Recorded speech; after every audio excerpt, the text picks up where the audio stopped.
Welcome, my sisters and brothers, to the Law of One study channel. I am Robert, humble messenger.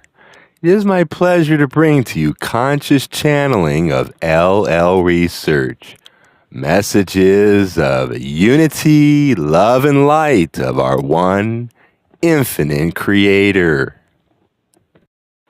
As the Confederation says, please use your discernment when listening to this material, for this allows us to speak more freely and to respond to your query in a manner in which we feel will be helpful to you.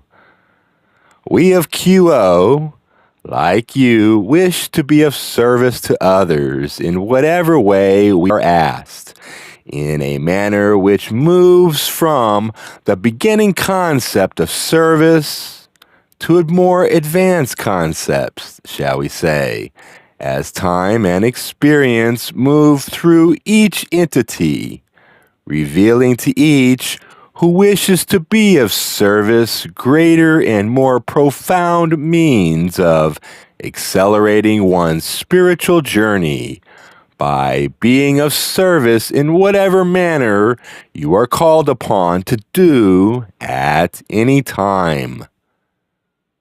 For you see, you are, as are we, those who have moved in seeming separation from the one Creator that seeks a reunification. The long process of the journey through the densities of experience, so that the final reunification may be complete from the seeming separation, especially of the third density illusion. That you exist in this third density illusion with the veil of forgetting makes the concept of how to be of service to others perhaps somewhat more difficult to perceive at times, more difficult to truly evaluate your progress, your desires, your abilities, your opportunities. All of these go into the mix of possibilities of being of service, of utilizing your great desire to be more than you are now in what you might call an illusionary sense. In truth, you are the Creator, experiencing itself, growing on a daily basis, doing your best to offer yourself in whatever manner that you may to others in service to them, whether you are, as these instruments gathered here tonight who wish to offer the best transmission of our thoughts and words to those who will read or hear them and are perhaps not always appreciative of one's own efforts. For it is the nature of the one who seeks to be of service to others in more and more efficient ways to look at the self and the abilities and the experiences and be perhaps a bit more critical of the self than others might be. And this is natural. For you are, as all, wishing to accelerate and expand your spiritual growth and your service to others. And this we applaud, for we also have the same desire, yet we do not operate within the veil of forgetting, so we have more of the sense of completion and satisfaction in knowing that there is only so much that an entity of any density can do to be of service to others. For the seeming limitations of the self, in the definition of the self, the abilities of the self, the desires of the self, are those which do not hold sway as much in our expanded reality of the nature of creation as being that of unity. So, within your third density illusion, you have the opportunity to move through the seeming confusion, doubt, desire to be better, wondering how this could occur. And these very questions themselves, my friends, can be as food for your spiritual growth, for it is quite a responsible act to question how you are doing, what you are doing, why, and how it manifests. This is a way that one may keep the feet moving upon the spiritual path, looking at the progress that has been made, the intentions, we should say, that have propelled this progress. We feel that within your third density illusion, there is so much that depends upon one's intentions. For you have been told, and accurately so, we do believe, that the third density is not the density of understanding. It is the density of desiring, the density of being hopeful, faithful, exercising the will, and setting the intentions to build all future actions and service upon. So we congratulate you and applaud your efforts to expand your service and to purify your abilities and to become, once again, in your own eyes and the eyes of those about you, a portion of the one infinite creator that is utilizing the best of intentions, the open heart of love, the exercise of will and faith, and putting it out there for all to receive as food for growth. We are those known to you as the principle of QO, and we arrive at this moment once again perceiving through the closed eyes of this instrument the waning sunlight of your day streaming into the room and the creatures near the window scurrying about. We would continue our discussion and exploration on this phenomena that is somewhat unique to the third density experience, though the learning of responsibility extends far beyond your own to ever-deepening degrees, becoming a key component of the evolutionary journey through the fifth density. But it is here, within the veiled condition of third density, that you create and are, from your conscious perspective, contained within a separate self, which is felt to be inadequate or incomplete, or perhaps, depending upon the judgments, substandard or deficient or not whole in some way. And this identity creates many offspring perceptions that further distort the experience of self and the connection with the Creator. So the self, in this environment, strives and strives to meet the standard, to be ever more perfect, to remove the perceived flaws, to make no mistakes. And when one is operating in such a moonlit landscape whereby these perceptions take root while seeking to perform a service upon any level, particularly when eyes are upon that self through its performance or conduct or the product of its efforts, then there may be an added pressure which the entity may experience. For the experience of the anticipation of failure, of not meeting expectations, of being perceived as perhaps less than, in some way, strikes to the heart of that self, which feels incomplete and lacking in the world. Not having consciously realized the infinite worth of your being by virtue of your existence within the creation as a child of the Creator.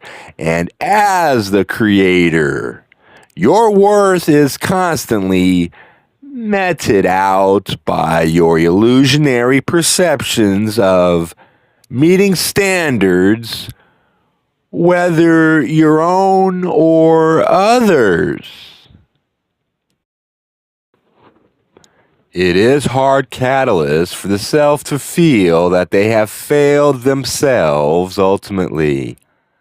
The root of this perception is intensified and amplified when receiving or anticipating or concerned about that feedback from others. Even if never actually received, never actually spoken to the self from another, the possibility of it combined with the self's judgment of the self may, as many of your planet know all too well, create an anxiety upon a spectrum of intensity from mild and barely registering upon the conscious mind to crippling, to a severity wherein the self will negate the self through self-destructive behaviors, self-sabotaging or self-harming behaviors, or isolating themselves from others, retreating from the world,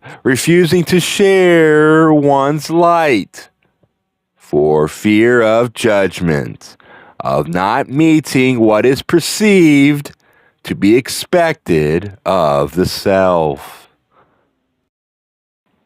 We, my brothers and sisters, empathize with this condition, for your incompleteness, as you perceive it, seems so complete, so all-encompassing. And within the corridors of your mind, it may be difficult for you to find escape as you live with these non-self-affirming thoughts.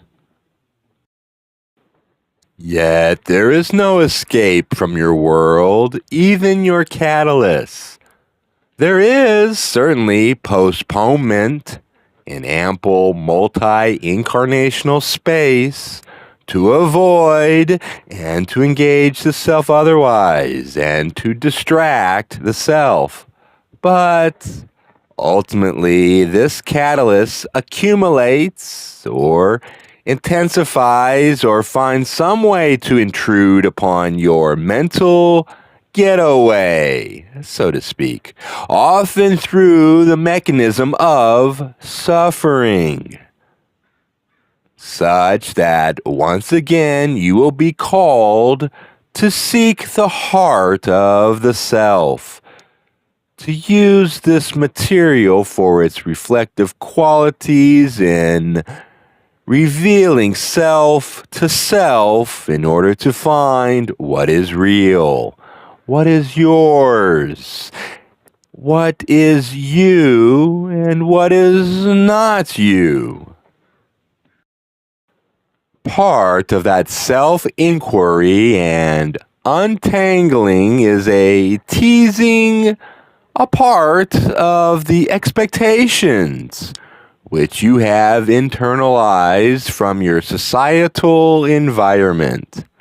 As this circle was discussing before this question was asked, there is a growing sense of increasing pressure in the societal levels as the expectations are raised in terms of how to be human, what role one is to play in the society, what errors there are to avoid, what proper, we correct this instrument, the appropriate things to say and not say, and this is exacerbated.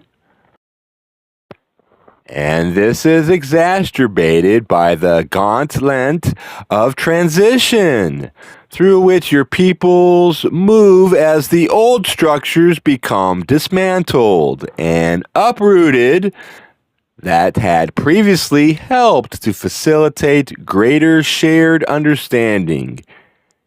Ever divided though your people have historically been.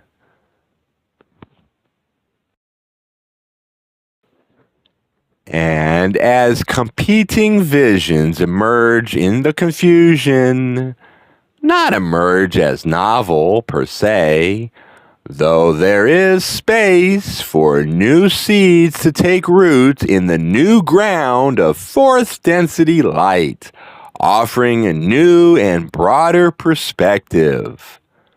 But old perceptions and visions as well. Myriad varieties of various understandings and misunderstandings about the nature of self, influenced by culture, ideology, religion, and other modalities or systems having to do with who and what the self is, and who and what you as a people are. Those competing visions seek often in asserting themselves, seeking instead of dissolving the boundaries as happens in the workings of the activated and open heart, but to assert dominance or to compete or to win or to squash the undesired perception. And the individual seeking to walk firmly through these various windstorms, shall we say, that push and pull these various value systems that place competing mutually contractory expectations upon the self can, as a byproduct, feel a level of pressure in this experience. Who among you could possibly live up to these myriad standards?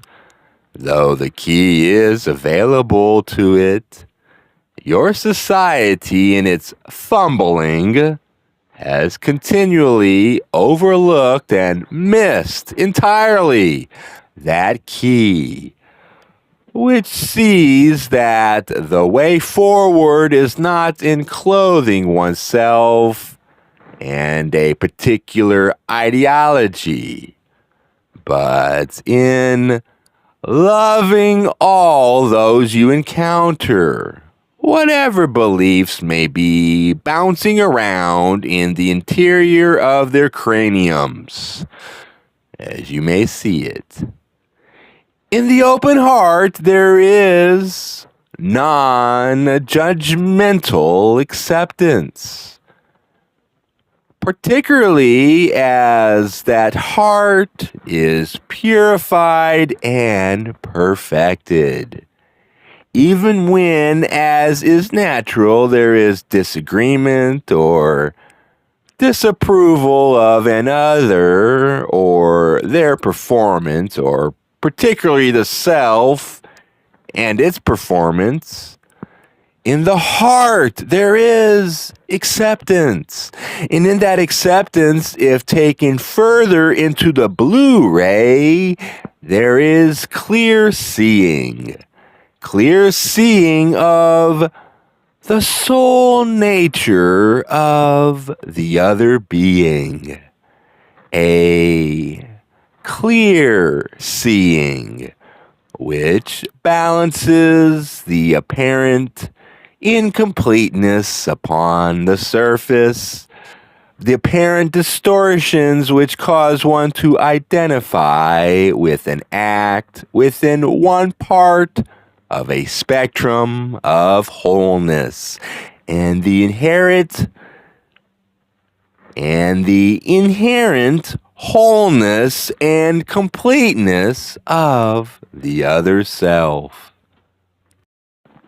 Imagine, my sisters and brothers, seeing and experiencing this wholeness in yourself and in those you meet, knowing that however they may be showing up upon an outer level in the moment, their true nature underneath that outer appearance is already of a nature which is complete.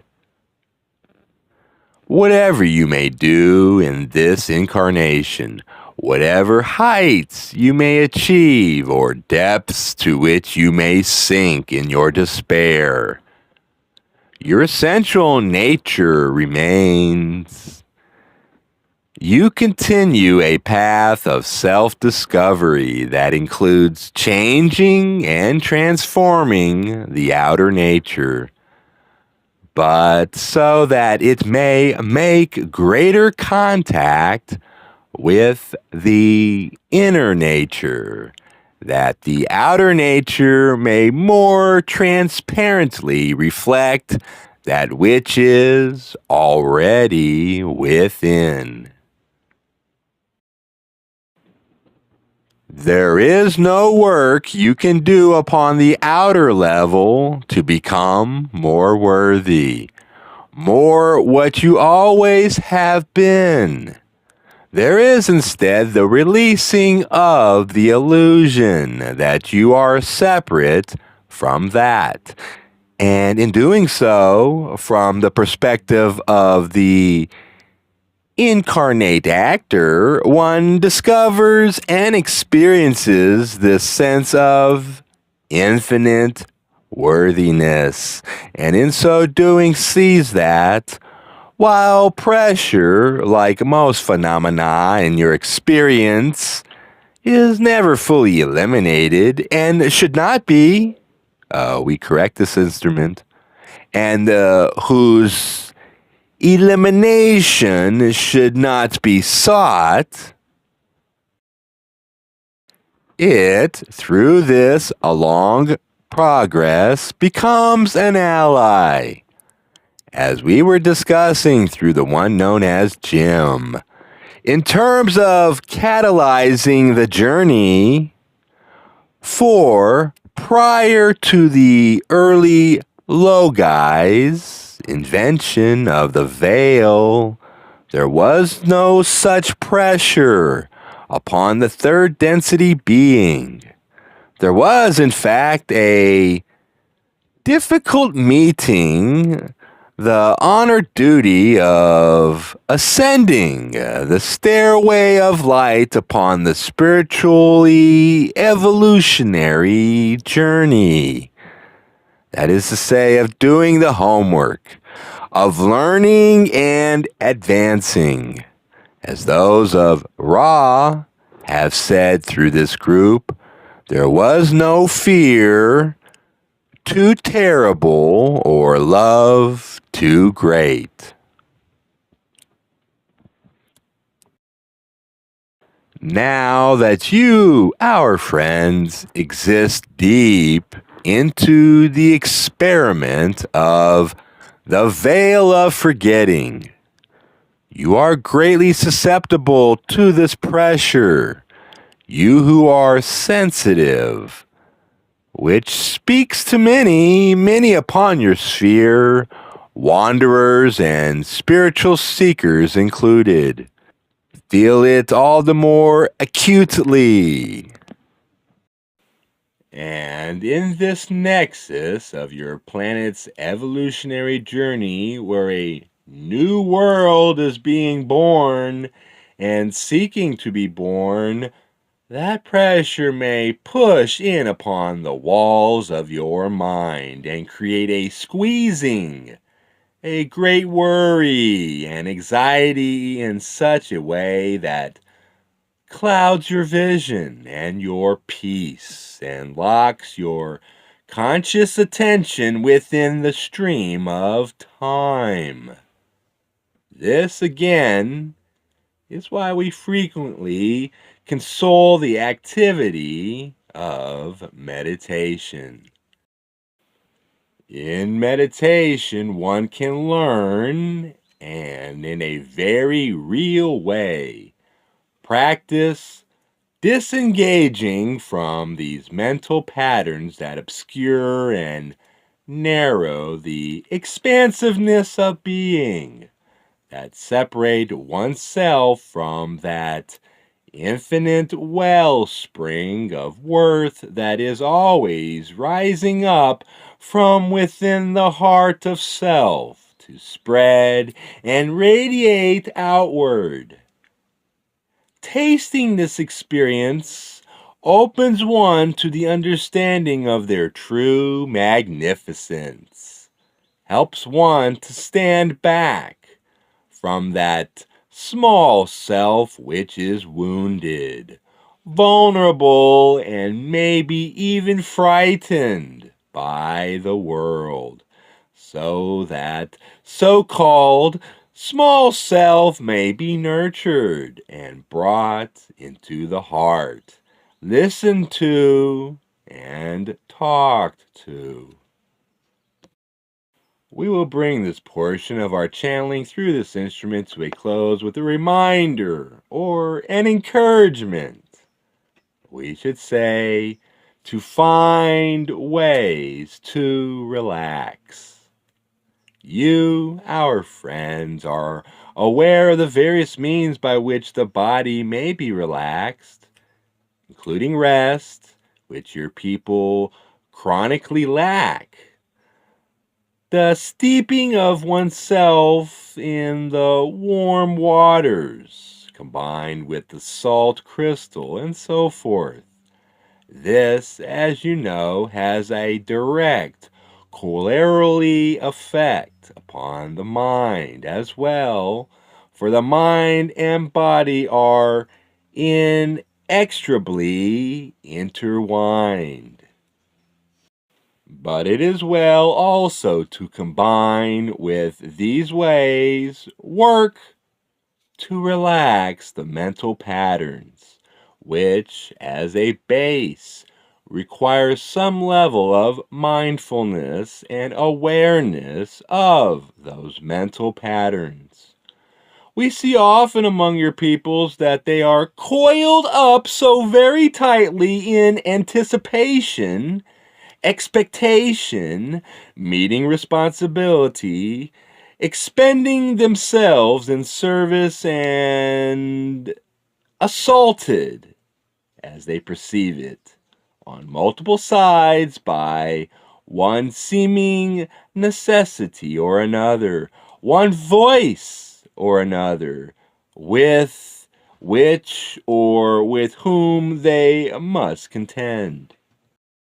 This tightening and coiling creates knots within the self as various strands of your energy knot up and get into further tangles with other strands of developmental energy within you to a degree that, as this instrument experiences it, becomes baseline, shall we say. It becomes default in the background, unnoticed.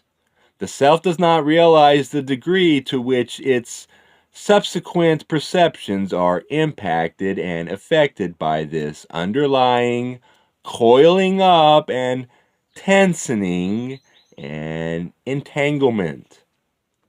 One key then is to relax through visualization or other mental practice, combined, as we have said, with bodily aid to find ways to breathe deeply and allow that tension to dissipate, to literally perceive the self unwinding and expanding and resting and allowing in a way that disengages the nervous and neurotic and worrisome tendencies in a way which becomes okay with just being without doing anything in particular, achieving one thing or another without movement through to perceived